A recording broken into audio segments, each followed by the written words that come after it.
Welcome to this lesson of the Polgar Chess University.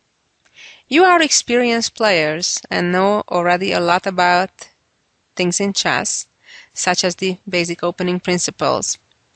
In this lesson, we are going to talk about situations when even after natural opening moves, you are given some unexpected opportunities. And I'd like to point out some examples of that, as you'll see in the first part of the lesson.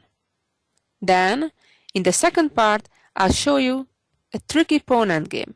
You'd think that as an experienced player, you would know everything about king and just one pawn against king and one pawn.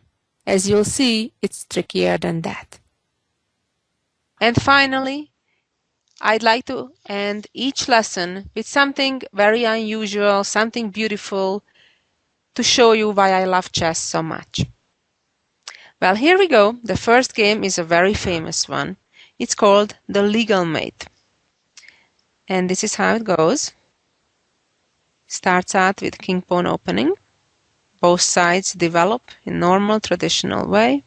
And white plays the Gocciapiano, or the Italian, as it's also called. And here, if black kind of just makes a common sense move, d6, instead of the little bit better developing moves such as bishop to c5 or knight to f6. White continues developing, knight c3, and black can play bishop g4, which creates a pin over white's knight. However, this is already a minor mistake, putting this bishop on an unprotected square. Now white played h3 and bishop h5. This move is already losing material. Now white made a very beautiful combination, and I'm sure some of you already are familiar with it. You'd think that in a situation like this, white should castle or continue with d3, kind of normal. But there is a beautiful, brilliant opportunity thanks to the fact that the black bishop on h5 is on an unprotected square. The amazing move is knight captures e5, a move that sacrifices the queen. And what happens if the bishop takes the queen? Black gets checkmated in just 2 moves. Quite amazingly, bishop takes, king e7, and knight d5. A gorgeous, gorgeous way to win in just 8 moves.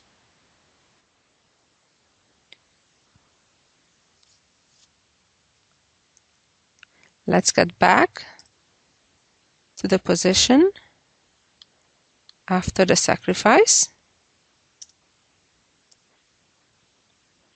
So after knight takes e5, what if black just captures back with the pawn? Well then, white simply captures the unprotected bishop on h5, winning a pawn. And again, let's see what happens if black captures on e5 with the knight.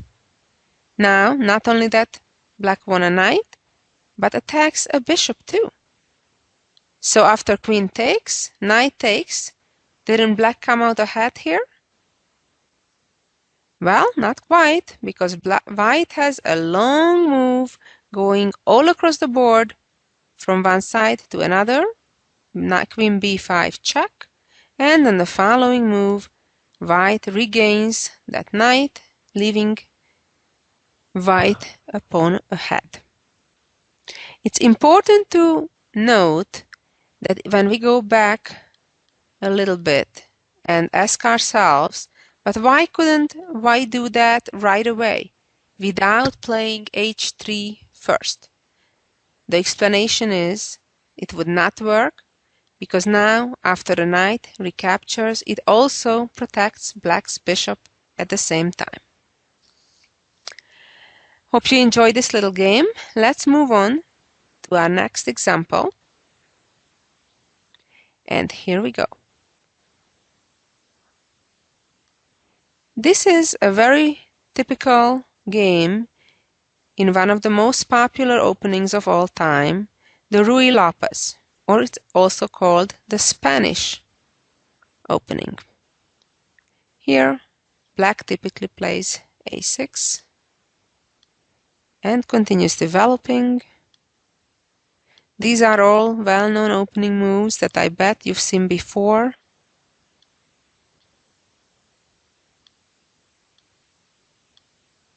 And here black has many ways to play. In this example, black chose an unusual looking move, retreating the knight to b8, with the idea of playing c5. The so-called Briar variation has been played in hundreds, if not thousands, of grandmaster games. Not a mistake, even though technically breaking an opening principle, moving a same piece twice, but it's simply trying to relocate the knight to a better square. And in this position, which have been seen countless times, black can make a mistake that I've seen even some extremely good players make when they are careless. And that move is rook e8. It's a very standard move to clear the f8 square for black's bishop and then follow it up by g6 and bishop to g7. However, in this very moment, this is a blunder, because white now has a winning combination. Did you succeed to find a solution? Well, it's not knight g5, because after knight g5, black can safely return to f8 and be fine. Well, the correct move is quite amazing. Bishop f7, king f7, knight g5 check, and after king g8, the black queen is trapped. It's quite important to try to grow a library of ideas, of traps, of tactical motives, even in the openings, especially in openings that you play yourself.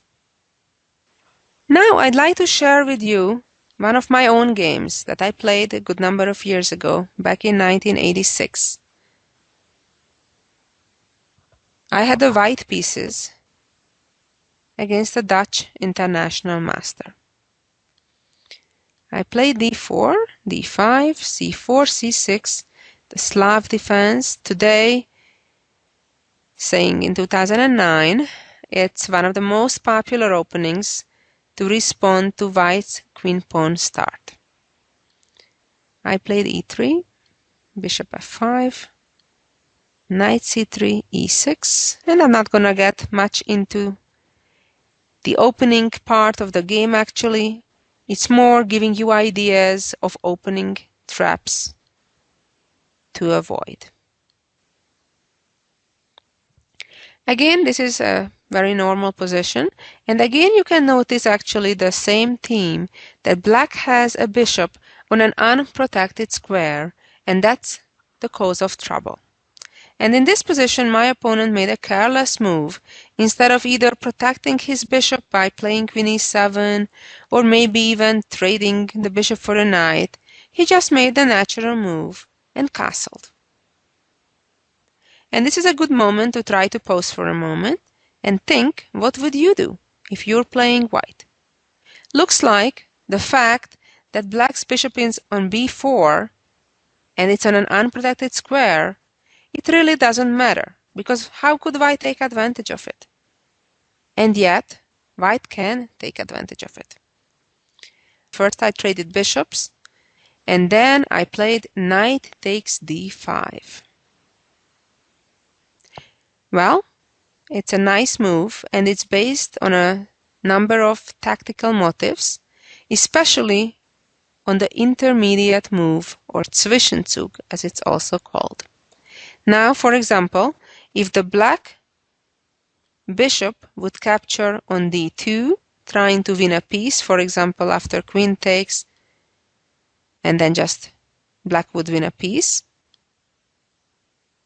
Here, white can trade with a check, and after knight takes, just take back with the queen or knight and be a pawn up. Let's go back to the actual game. After I took knight on d5, if either of the pawns captures my knight, then of course black's bishop on b4 falls, leaving white a pawn ahead. And after knight takes d5, which my opponent played, protecting the bishop, I took the knight. If now black takes the pawn back on d5, black would lose a whole bishop. After bishop takes d2, and now comes the important part, that I do not capture the bishop, but capture the pawn on e6, attacking black's knight on d7, and now black cannot avoid losing a pawn. In any case, black is losing a pawn. For example, if bishop takes on e3, then white can either just take back and protect the pawn on e6 with the queen, or could also capture on f7 with a check and then capture the bishop, in either case being a pawn up. In the actual game, my opponent in this position played bishop to a5, and I captured the knight. At this moment being up 2 pawns, of course, the pawn on d7 is about to fall, but nevertheless it leaves me a pawn up. Just a couple more moves. Bishop c7. I played b4, kind of a minority attack. And then rook ab1, preparing b5, and later I won with my extra pawn. And let's move on to another example of unexpected opportunities in the opening stage of the game, and this is again a game between two famous grandmasters, Mikhail Gurevich and Pablo Sansegundo from Spain. This game started out as a Queen's Gambit, kind of very typical starting moves. This is a slightly rare move, or move order, I would say. More common is to play knight f3 first, but they transpose to kind of normal lines. And in this position, a3 is one of the most common moves, preparing a potential pawn advance and preventing the black bishop ever coming there. And black played knight c6. And here there are some more common moves, such as trading on d5 right away. But in this game, Grandmaster Gurevich, who represents Turkey but lives in Belgium nowadays, for many years now, played rook c1, came rook e8, and finally did take on d5, creating an isolated pawn for black. Bishop e2, continuing developing, bishop e6, castle, and now black retreated his bishop from c5, from the unprotected square, getting out of any potential harm's way, for example of a knight takes d5. Little combination, retreated the bishop to e7, knight d4, and now black played an extremely natural move, rook to c8. But it's actually a losing move. I bet you've seen similar positions many times, and it's typically where the battle just begins. In this case, it's pretty much where it ended. Again, I'm trying to stress the point that doesn't matter whether it's the beginning stage of the game or the middle game or even the end game. Always look out for tactical opportunities. Because material or a checkmate combination, of course, is definitely a more urgent priority compared to strategical gains in the position. So right now, if you have a minute, try to figure out it yourself. What should white do? Well, the answer is not knight takes bishop, which strategically speaking would gain the pair of bishops advantage, although would get rid of black's isolated pawn. The correct move is knight c6. And again, black suffers because of a combination of problems.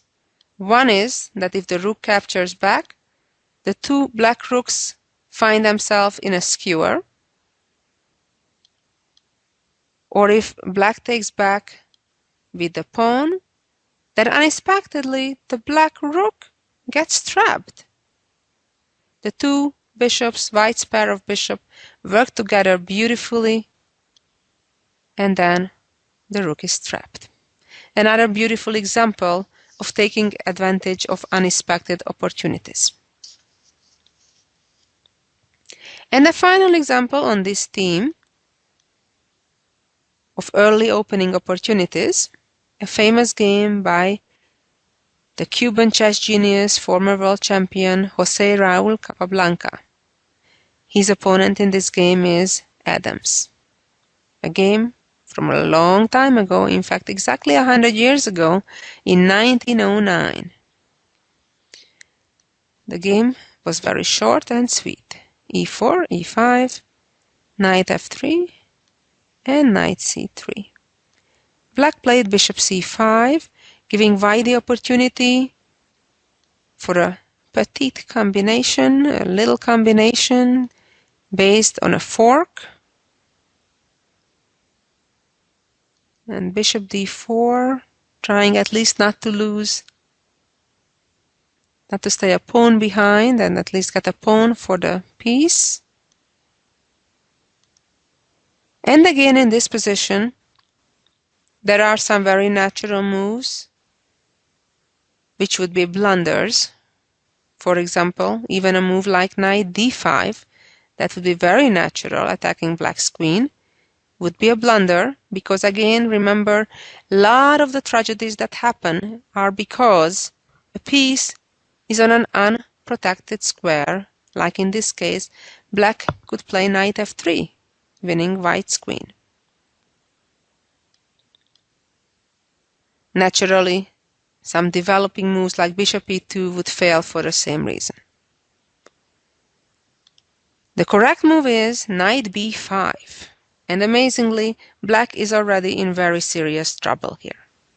White now threatens to capture the pawn on c7, which would be not only winning a pawn, but forking black's king and rook. At the same time, black's queen is busy guarding the knight on e5.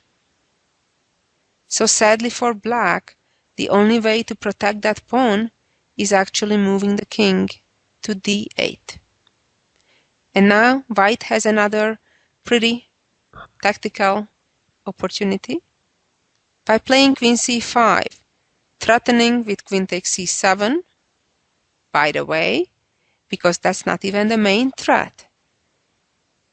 If black would defend against the main threat, then white would capture on c7. Black in the game played knight c6, and an unexpected checkmate already on move 9 with queen f8. Well, I hope all these examples gave you ideas that just because you're early in a game, it doesn't mean that you have to just necessarily always play the natural moves. Open your eyes and look out for opportunities, especially when your opponent may have made some strange moves or maybe not the most ideal way to develop. But even if they do, every time, look out for weaknesses in the opponent's position and especially the unprotected pieces. And now let's change the subject. We'll move on to a very interesting pawn endgame. Well, it looks like a very simple position with only 4 pieces on the board, including the kings. Well, the game plan should be simple. White should keep going and try to pick up that pawn, and then promote the pawn on h6.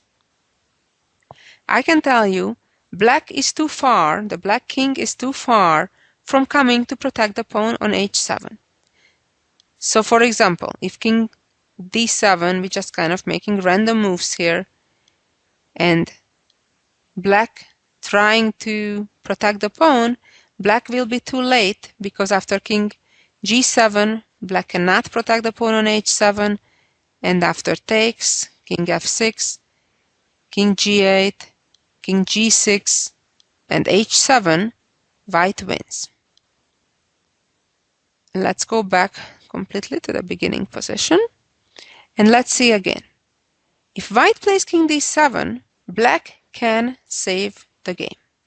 The secret is that the only way black can save the game if at the moment when the white king captures this pawn on h7, the black king needs to be on either f7 or f8. If black succeeds getting there, the game is a draw. The correct way to proceed here for black is going kind of seemingly away from the h7 pawn. And now after king e6 or king e7, king e4, king f6, and king d5. Amazingly, again, we are moving away, so it seems, from the h7 pawn. But in reality, it doesn't matter how the route that black chooses gets the king to f7. The important thing is that it gets there timely. The moment the white king captures that pawn on h7, black wants to be able to put his king on f7, and now the game is a draw because the white pawn cannot advance because of his own king preventing its advancement forward. King h8, king f8, and now either white completely locks the king in the corner and it's stalemate, or plays king h7, but that would just repeat moves, and again the game is a draw. Let's go back to the starting position of this endgame and see how yet white can still win the game. White needs to use a method that's called shouldering. And I strongly suggest, if you don't know this position yet, that you try to figure out how to accomplish that. After you tried it yourself, feel free to continue with the lesson and learn how to do it if you haven't figured it out yet. The move is king d6, king f3, and king e5. And this is what we call shouldering, when a king is advancing towards its own target, in this case the pawn on h7, and at the same time doesn't let the king go where he wants to go, the black king in this case. And if the king goes to e3, now black is losing a tempo, an important tempo, and arrives just one move too late. And finally, I'd like to share with you a very fascinating endgame that was played quite recently, just in 2007, between two great players. White made kind of a tricky move, queen b5. Well, it seems what's tricky about that? Black just promotes the pawn to a queen and game over. Black may as well resign. But white had something very interesting in mind. Queen d5 check, look at that! Isn't that a beauty? Black is a whole queen ahead, and now two queens ahead, and yet it's stalemate. Well, don't quite believe everything I say. In reality, after queen d5, white shouldn't be that satisfied, because unfortunately, if black finds the correct move, which she did, by playing queen to g2, protecting the other queen on a8 at the same time. Now, black is winning. White resigned the game, actually, because after queen d1, king h2, queen h5 check, the black king succeeds in hiding in between the two queens, and then, of course, once the checks stop, black is winning easily. Well, hope you enjoyed this lesson, learned some, and be back next week. Thanks for listening. So long.